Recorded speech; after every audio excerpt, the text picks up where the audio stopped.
I was just trying to say happy birthday, and suddenly they're screaming R. Kelly at me.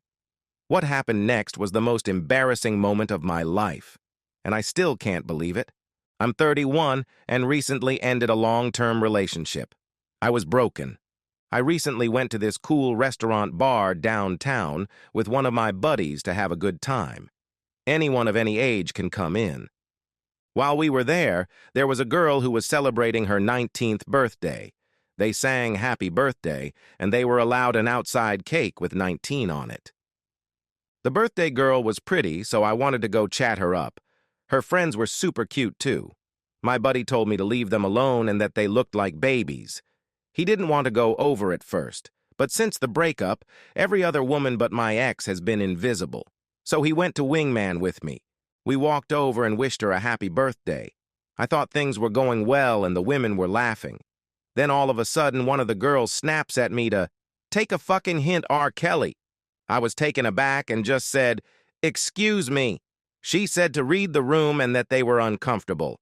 Another asked to us to go away. I was going to go, but I was really bothered by the R. Kelly comment.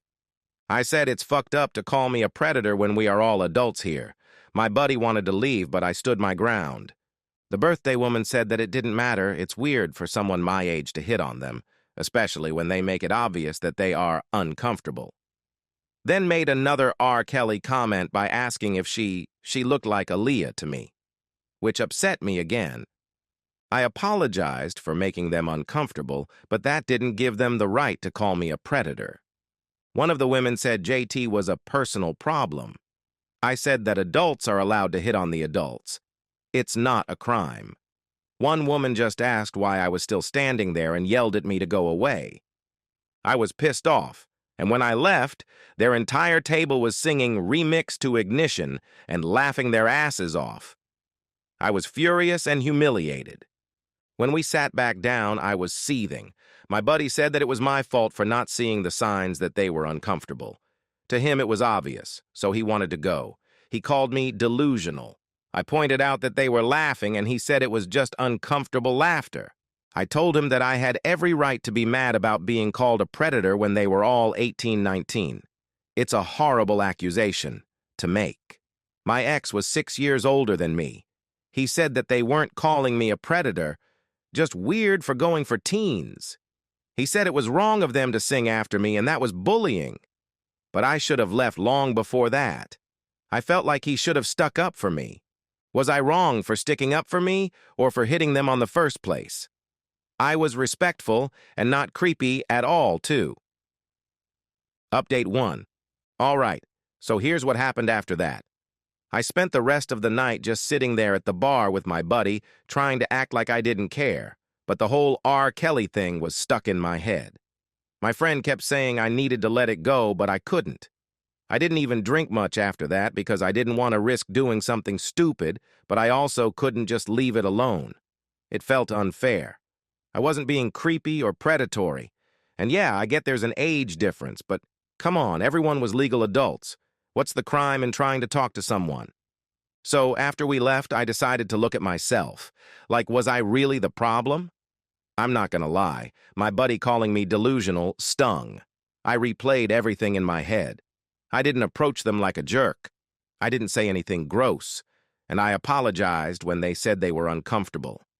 I thought maybe I was missing something because I've been out of the game for a while. My ex and I were together for years, and dating was so different back when we started. Now it feels like I need a manual just to figure out what's okay and what's not. The next day, I decided to run this by a few people. I told my coworker, who's 25, and she said it was weird but not predator-level creepy. She said the girls probably didn't know how to handle the situation without snapping at me because guys their age don't usually stop when they say no. That made me feel better. But then she asked why I thought hitting on 19-year-olds was a good idea in the first place. She said it came off like I was looking for someone easy to impress. That hit hard because I wasn't thinking of it like that. I just thought the birthday girl was pretty, and after the breakup, I guess I wanted to feel wanted. So here's where things get messy. I ended up going back to the same bar the next weekend, this time alone. My buddy refused to come with me because he said I was asking for trouble. He told me I should have just stayed away and moved on. But I needed closure. I didn't expect to see the same group of girls there, but guess what? They were there again, sitting at a different table. I recognized the birthday girl and the one who called me R. Kelly. They spotted me too, and I could tell by their expressions they were not thrilled. I didn't approach them right away.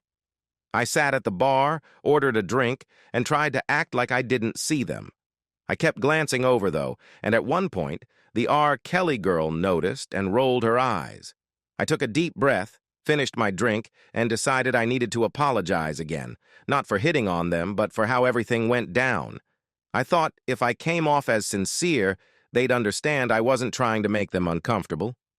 When I walked over to their table, the vibe was ice cold. I said, "Hey, I know this is weird, but I wanted to apologize for last weekend. I wasn't trying to make anyone uncomfortable, and I'm sorry if I did."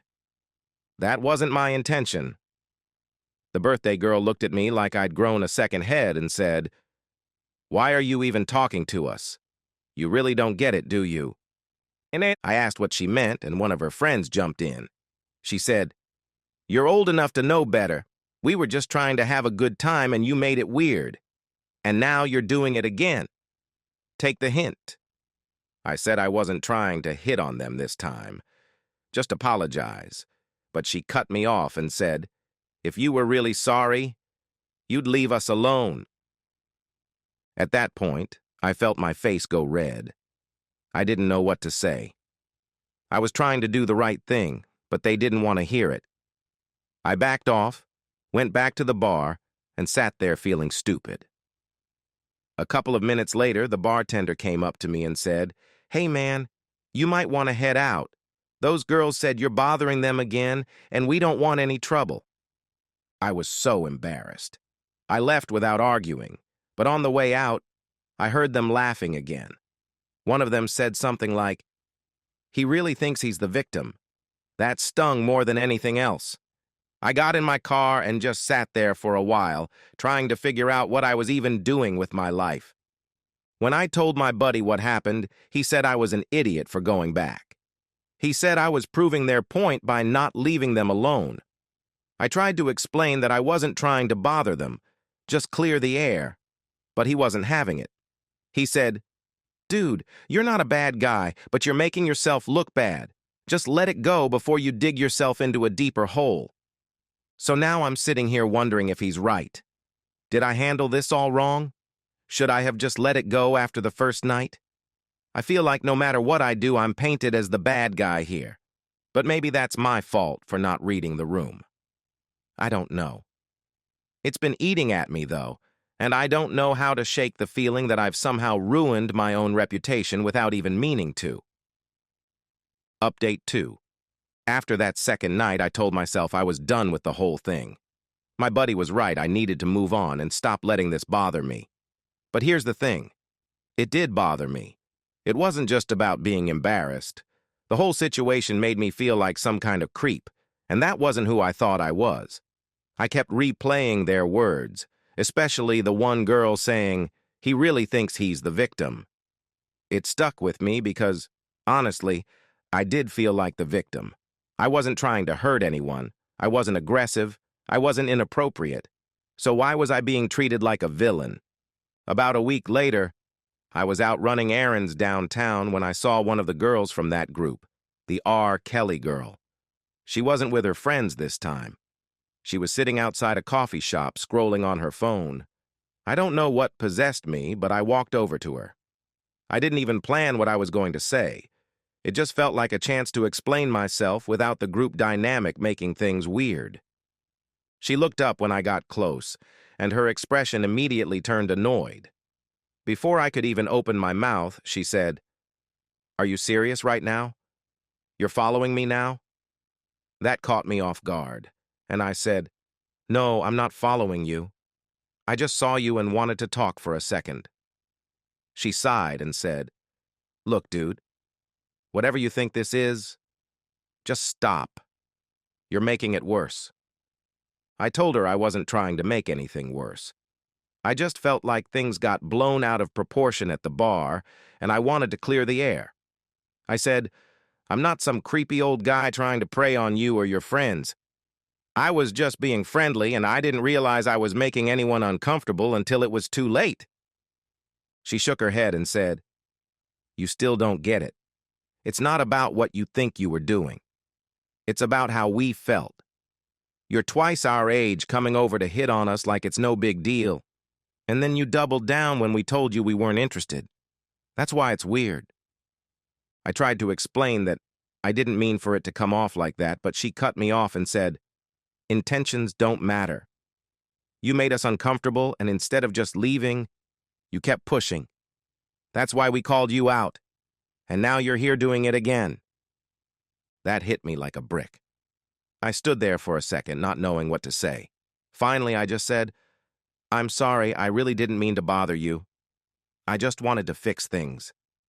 She gave me this tired look and said, "Sometimes the best way to fix things is to walk away. Just let it go." I nodded and walked off, feeling worse than ever. I realized she was right. My whole mindset had been about what I thought was okay, not how they felt. I thought I was standing my ground or defending myself, but in reality, I was just refusing to accept that I'd crossed a line. But here's where things get strange. A couple of days later, I got a message on Instagram from someone I didn't recognize. It was one of the other girls from the group, not the birthday girl or R. Kelly girl, but one of their quieter friends. She said she wanted to apologize for how everything went down. She admitted they'd been drinking and were in a defensive mood because they'd had a bad experience with some older guys hitting on them earlier that night. She said she understood why I felt upset and that the R. Kelly comment was out of line. But then she said something that stuck with me. She said, "We weren't trying to call you a predator, but you have to understand how it looks from our perspective. When older guys approach us like that, it doesn't feel like friendly. It feels like you're looking for someone easy to manipulate. Even if that's not your intention, that's how it comes off." I told her I appreciated her reaching out and that I genuinely hadn't thought of it like that. We talked back and forth for a while, and she explained that, to girls their age, it's not about whether someone's technically an adult, it's about life experience and power dynamics. She said, "It's not always about you being creepy. Sometimes it's just about what we're comfortable with, and we didn't feel comfortable." That conversation shifted my perspective a lot. I realized I'd been so focused on defending myself that I hadn't stopped to think about how my actions might have been perceived.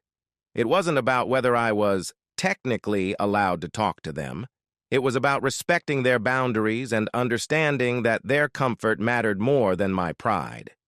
I didn't feel great after that conversation, but I did feel like I'd learned something.